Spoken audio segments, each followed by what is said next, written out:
तो हाल ही में मैं भी एक शादी में गया था। वैसे तो मैं शादियों में जाता नहीं हूँ क्योंकि मैं एक इंट्रोवर्ट हूँ और इसी वजह से मैं अपने माँ बाप की शादी में भी नहीं गया था। लेकिन इस बार मामला कुछ अलग था। इस बार मेरे करीबी रिश्तेदार की शादी थी, इसलिए मुझे जाना पड़ा अपनी मर्जी से। और मुझे पता था कि मैं शादी में जाके बोर हो जाऊंगा, लेकिन फिर मुझे याद आया मेरा एक यार है तो सही, मेरे मामा का लड़का।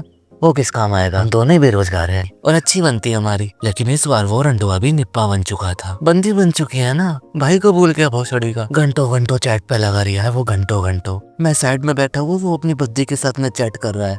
बाबू मैं तुम्हारे बिना मर जाऊंगा, मुझे तुम्हारी याद आ रही है।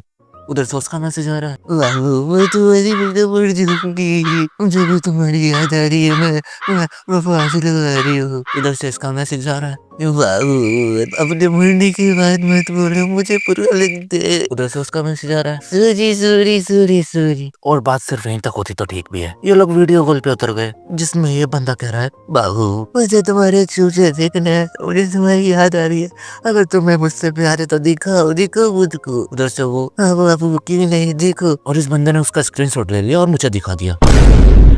नहीं, मैं पहला देवरिया जेठ हूँ जिसने अपनी भाभी के चूचे देखे हैं। और उसे ये दिखाई किसने? उसके खुद के भाई ने। नहीं, एक तो वैसे ही कर्म खराब है मेरे, तुम और पापों की लिस्ट बढ़ा दो, नरक में मुकदमे चलेंगे मुझ पर। और रंडुए पने का शिकार मैं इन लोगों से किलस किलस कर कहीं और जाके बैठ जाता हूँ। वैसे तो खाने में कई सारी चीजें बनी थी शादी में, जैसे मंचूरियन, चिल्ली पोटैटो, टिक्की, दही बल्ले, बहुत सारी थी। लेकिन मुझे सिर्फ लड़कियां दिखाई दे रही थी उस समय। और उसी समय मुझे एक लड़की दिखाई दी जो सचमुच बहुत खूबसूरत थी। और उसके 2 सेकंड बाद ही मन में ख्याल आने लगे, किससे शादी करने के बाद इसको प्रेग्नेंट करके इसके साथ मैं डीजे पे नाचूंगा इस गाने पर। और मेरा सपना टूटता है और मैं पीछे क्या देखता हूँ, मेरी मम्मी मुझे देख रही है और उनके चेहरे पर एक अलग ही स्माइल है। और ये सीन बहुत ही डरावना था भाई। और इसी बात को दबाने के लिए मैं अपनी मम्मी के पास जाता हूँ और उस लड़की की बुराई करने लग जाता हूँ। अरे कितना मेकअप लगा रही है साली ने, अजीब सी लग रही है। दरअसल बात तो ये थी कि मैं उसका मेकअप चाटना चाहता था भाई, उसके होंठ चूसना चाहता था, उसके गालों पे काटना चाहता था, उसके सर को अपनी छाती से लगाना चाहता था। लेकिन मम्मी नहीं समझती ये बात, क्योंकि मैं उन बच्चों में से हूँ जो अपनी मम्मी का हल्का सा एक कहना ना माने, उनको ये ताना देने लग जाती है, हमारा कहना क्यों मानेगा, ये अपनी लुगाई का मानेगा, हमारा क्यों मानेगा। और ये ताना तो तुमने भी कभी ना कभी सुना होगा, यूनिवर्सल ताना है भाई।